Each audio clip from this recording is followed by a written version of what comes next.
6 నెలల నుంచి ఎప్పుడు చెప్పే సుత్యావారంగా ఈ రోజు కూడా చెప్తున్నావు? ఇంకో 15-20 ఊర్లు తిరిగితే క్లూ దొరకచ్చు సార్. నువ్వు ఉత్త కోతలు చెప్పి ఊర్లు తిరుగుతున్నావు కానీ ఇంతవరకు నాకు మాలు గురించి మాత్రం ఒక్కటి కూడా చెప్పలా. నీ వల్ల కాకపోతే చెప్పు, మఫ్టీలో నేనే తిరుగుతా లీవ్ పెట్టి.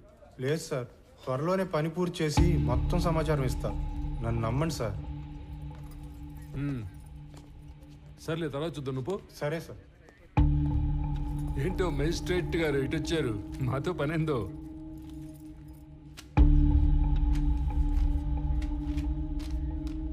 అరే, ఇది మిస్సింగ్ కేసు. మాయ్, నువ్వేనా మాలి అంటే? అదే టన్నులు ఉత్తరాలు రాస్తుంటావు. ఇంకా ఈ కేసులో ఆచూకీలు ఏం దొరకలేదు, దొరకగానే చెప్తాను. ఇక పోండి. కంప్లైంట్ ఇచ్చి దాదాపు సంవత్సరం అయింది. ఎఫ్ఐఆర్ కూడా ఫైల్ చేసినట్లేదు. ఆ మనిషి ఏడో మిస్ అయ్యాడో ఆడికి పోయి కంప్లైంట్ చేయండి, ఫైల్ చేస్తారు ఎఫ్ఐఆర్. జ్యూరిస్డిక్షన్తో సంబంధం లేకుండా ఎఫ్ఐఆర్ ఫైల్ చేయటం మీ బాధ్యత. సరే, ఎఫ్ఐఆర్ ఫైల్ చేయలేదు. ఇచ్చిన కంప్లైంట్ మీద ఏం ప్రోగ్రెస్ సాధించారు? హలో, ఏందమ్మా సాధించేదా? ఏంది ప్రోగ్రెస్లు, అటెండెన్స్లు? నేను నా పైనకే చెప్పను. ఓ అడగడానికి వచ్చాడు పెద్ద. సరే, మేమేం ప్రోగ్రెస్ చేయలేదు అనుకుందాం. అనుకుందాం మాట వరుసకి. ఆ తప్పైనాడు పెళ్ళం, సొంత వాళ్ళు కూడా ఎత్తుకుంటారు కదా, మరి వాళ్ళేం ప్రోగ్రెస్ సాధించారు? పెద్దానికి పెద్దోడు పోలీస్ స్టేషన్ మీద పట్టమే, తలుపులు బార్లు తెరుచున్నాయని. అయినా ఇందులో మీకు అంత ఇంట్రెస్ట్ ఏందో? మాయ్, నువ్వే తప్పుగా అనుకోగాక. అనుకోలేదు. ఆమెకి తోడుగా నేను ఇక్కడికి రిక్వెస్ట్ చేయడానికి రాలేదు. ఒక సబ్ డివిజన్ మ్యాజిస్ట్రేట్ గా నా పరిధిలో ఉన్న ఒక పౌరుడు మిస్ అయ్యాడు. దాని గురించి ఎంక్వైరీ చేయడానికి వచ్చాను.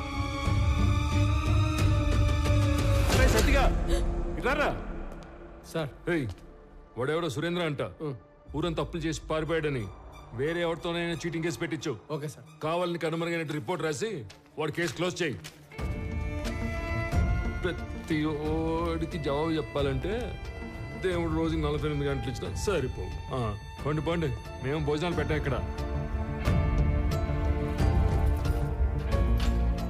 దీని అన్న జీవితం ఎవడెవడో రావటం, అడ్డమైనవన్నీ అడగటం, ఏందో ఇది.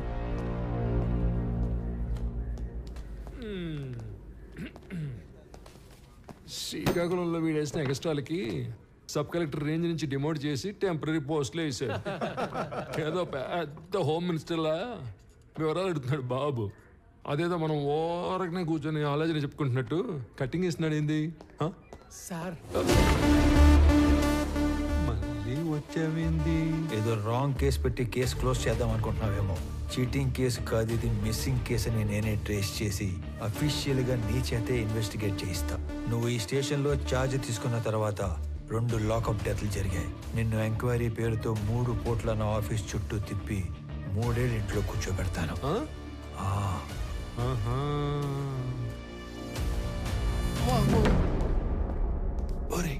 ఆ టక్కోడు వెళ్ళాడో లేదో చూడండి రా. సార్. అమ్మా, నా వల్ల కావట్లేదురా. వీడెవడరా సామె, కనపడిన ప్రతిసారి ఏదో కొత్త రూల్స్ చెప్పి వాయించి వదులుతున్నాడు.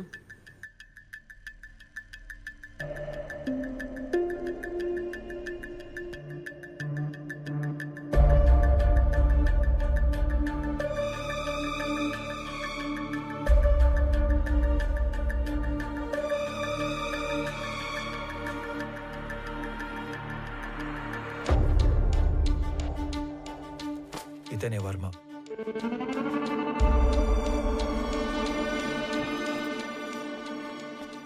అతను పట్టుకున్న గిఫ్ట్ బాక్స్ మీద వర్మ అని పేరు రాసింది చూడు.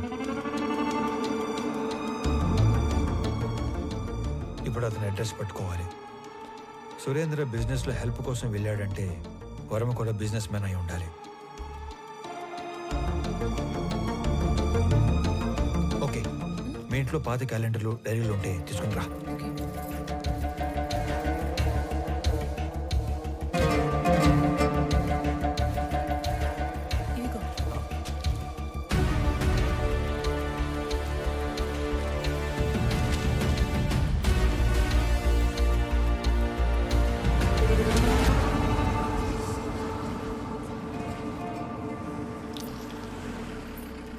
పాపా, వర్మగారు ఉన్నారమ్మా?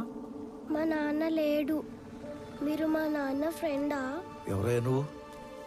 ఇక్కడేం పని? అంటే సురేంద్ర అని మీకు కావాల్సిన వ్యక్తి ఇంట్లో మా వాడిని కలవడానికి వెళుతున్నట్టు చెప్పొచ్చాడు. అప్పటి నుంచి తను కనబడకుండా పోయాడు, అంతేనా? అది కూడా ఏడాది క్రితం అంటున్నావు. నువ్వు ఆర్స్లీస్ నుంచి శ్రమపడి ఇంత దూరం వచ్చావు. మా వాడు దుబాయ్ వెళ్ళి చాలా కాలమైంది.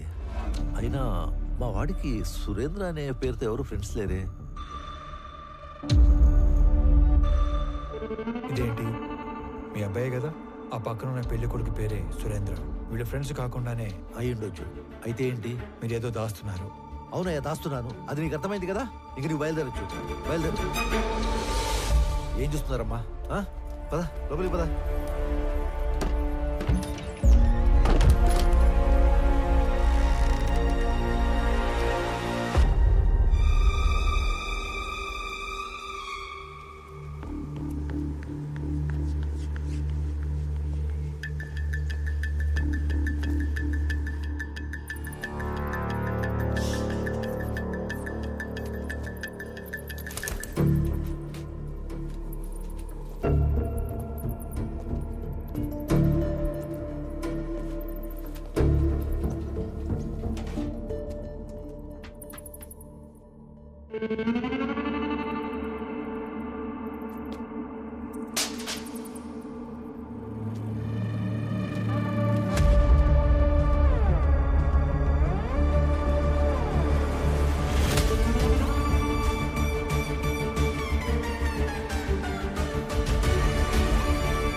సరే, ఎంక్వైరీ చేసి చెప్తాను.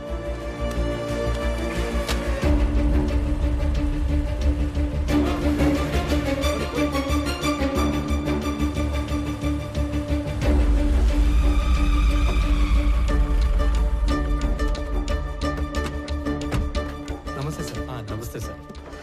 మీరు అడిగిన డీటెయిల్స్ ఇందులో ఉన్నాయి సార్. ఓకే, ఒక 2 minutes. ఇటు వచ్చేయండి.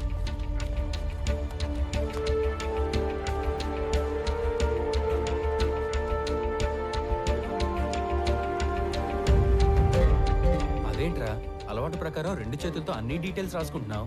వీటితో పని ఉంది. సరిగా రాఘవ, అక్కడ ఉన్న వాళ్ళలో నీకు ఎవరి మీద ఎక్కువ నమ్మకం ఉందో అతని పిలువు. శ్రీధర్ సార్, మీరు ఐడెంటిఫై చేసినట్లే పోయిన సంవత్సరం మేలో 10 నుంచి 11 కంటైనర్ల గ్రానైట్ ఈ రూట్లో వెళ్ళినట్టు మన చెక్ పోస్ట్లో ఎంట్రీస్ ఉన్నాయి సార్. సాధారణంగా గ్రానైట్ పేరుతో మంగళూరుకు వెళ్లే కంటైనర్ల వెనక ఒక చిన్న మర్మం ఉంది సార్.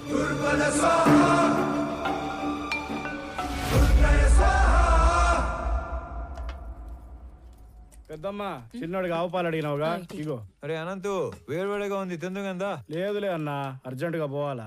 అయినా నీకేమి, కాస్త ఆస్తి చేతిలో ఉద్యోగం ఉండాది. నేను కూడా బాగా సెటిల్ అయినాక అప్పుడు తీరుబాటుగా కూర్చొని తింటా. వస్తా. ఒరే, టిఫిన్ కి సెటిల్ అవడానికి సంబంధం ఏందిరా? ఉంటదన్నా, ఉంటది. ఏందో ఇది. ఏంది నాయనా అదో మాదిరిగా ఉండవు? రే, నువ్వు చేసా ఉండేది మాకు నచ్చడం లేదు. నువ్వు ఇంటి ముఖం చూసి వారం రోజులు అవుతుండాది. ఆఫీస్ కూడా మానుకుని ఆ సురేందర్ని వెతకాలా ఏమి? ఇది కూడా ఆఫీస్ పనే. ఎవరో కూడా పూనుకోపోతే కేసు అట్టా ముందుకు పోతాది. ముందుకెళ్ళకపోతే ఆడనే ఉంటాది. ఒక్కరికి సాయం చేయడం కోసం అన్ని వదులుకొని పరిగెత్తాల్సిన అవసరం ఏంది? మీరేమనుకోనంటే ఒక మాట చెప్తానే. మీరేం చేసినా 10 మందికి ఉపయోగపడే పనే చేస్తారు. కానీ ఈ విషయంలో మీరు ఒకరి పని కోసం ఎక్కడో తిరుగుతుంటే మిమ్మల్ని మెచ్చిన జనమే తప్పుగా మాట్లాడతారు. బావగారు 4 రోజులుగా నిద్రపోలేదు అల్లుడు గారు. అమ్మాయి కూడా మీ గురించి ఒకటే దిగులు. మహాలక్ష్మి, నువ్వు కూడా చెప్పేది ఏదైనా ఉందా? ఏం లేదు.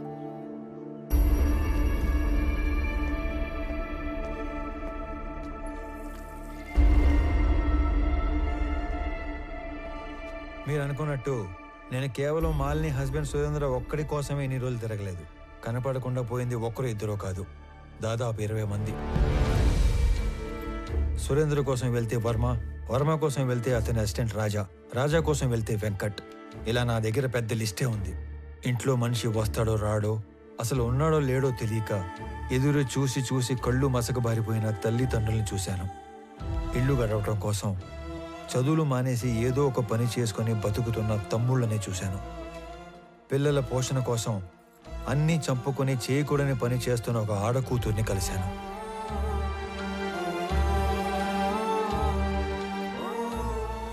కొడుకే మాకు ఆధారం. వాడిని వెతకడానికి వెళ్ళే ఇలా కాలు పోగొట్టుకున్నాడు. అది మాత్రమే కాదు, ఈ 20-25 మంది గల్లంత అవడానికి మన జిల్లాకు పట్టిన పెద్దమ్మారి దరిద్రం ఎర్రచందనం కొయ్యాల స్మగ్లింగ్ కారణం అయి ఉంటాదని నాకు ఆధారాలు దొరికాయి. అందుకే ఇదంతా చేయాల్సి వచ్చినది. నేను ఒక వారం రోజులు కనపడకపోతేనే ఇంత బాధపడుతున్నారు. ఆ 20 మంది ఇళ్లల్లో కొన్ని నెలలుగా వాళ్ళు ఎంత బాధపడి ఉంటారు. భర్త కోసం భార్య, కొడుకు కోసం ఒక తల్లి తండ్రి, తండ్రి కోసం కొడుకు కూతురు కొన్ని నెలలుగా ఎదురు చూస్తున్నారు. వాళ్ళ కోసమే ఇదంతా చేస్తున్నాను. నేను కలెక్ట్ చేసిన డీటెయిల్స్ అన్ని పోలీసులకి ఇచ్చేస్తున్నాను. వాళ్ళే డీల్ చేస్తారు. ఇక నేనేమి ఇన్వాల్వ్ అవను. ఓకేనా? వెళ్ళొస్తాను నాన్న. సరే. నేను చెప్పింది నీకు కాదు, ఒడ్డోడికి. మార్నింగ్ మార్నింగ్ లీవ్ వచ్చేవేంద్ర సామె.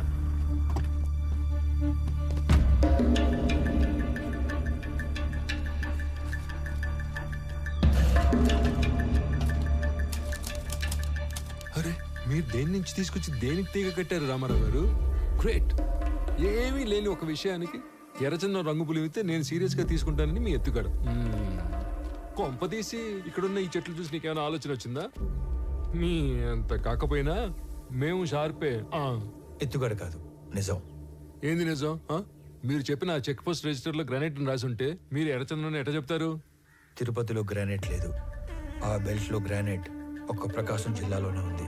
వాళ్ళంతా అటు నుంచి అటే మెడ్రాస్ పోర్ట్ నుంచి ఎక్స్పోర్ట్ చేస్తూ ఉంటారు. పిలేర్ చెక్ పోస్ట్ లో వర్మ తాలూకు కంటైనర్ల ఎంట్రీలు ఉన్నాయి. అంటే మంగళూరు పోర్టుకి వెళ్ళాయి. ఇక్కడ నుంచి మంగళూరుకి బయలుదేరిన మనుషులు కనపడట్లేదు. సరే అనుకుందాం. ఈ మిస్ అయిన సురేందర్కి కంటైనర్ల ఎంట్రీలకి సంబంధం ఏంది? అంటే వర్మతో కలిసి సురేంద్ర ఆ స్మగ్లింగ్ చేస్తున్నాడా? తప్పు కదంటారా సామె. ఈ కంటైనర్ల బ్యాచ్ మొత్తం మిస్ అయ్యారనే అనుకుందాం. వాళ్ళ ఇళ్ళలో వాళ్ళందరూ ఊరకే ఎందుకు కూర్చుంటారు? ఎక్కడ కంప్లైంట్ ఇచ్చినట్టు నా నోటీస్కి రాలేదే. వాళ్ళ అడ్రస్లు మీ దగ్గర ఉన్నాయా?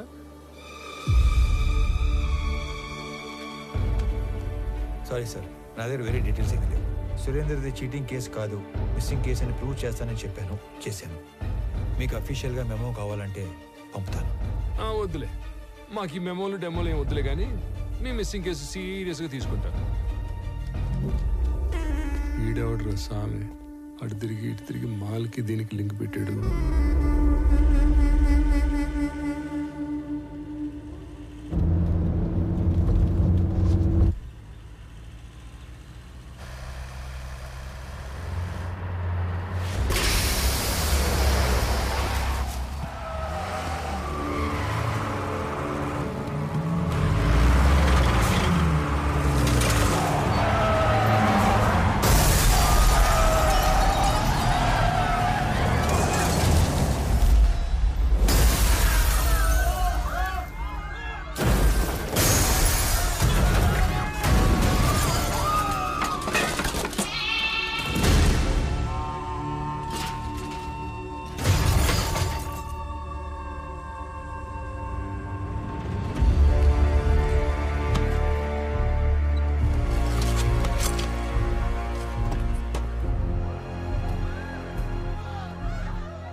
చట్టంలో గవర్నమెంట్ ఉద్యోగానికి 1,00,000 బాధ్యతలు చేయాలని రాసి ఉంటుంది. అవన్నీ చేయకూడదు. స్టాండర్డ్గా కొన్ని ఉంటాయి. మూసుకొని అవి చేసుకుంటూ పోవటమే. అట్ట కాదు, అవన్నీ బాధ్యతలు నేనే చేసేస్తా, ఏదో ఉద్ధరించేస్తా అని అంతు లగెత్తావు అనుకో, ఇదిగో ఇటు యాక్సిడెంట్లు అవుతాయి, ఇటు కాలు ఎరుగుతాయి. అయినా ఇవన్నీ నాకెందుకులే, నువ్వే యాక్సిడెంట్ చేసావని నిజాయితీగా పైకి రిపోర్ట్ రాస్తా.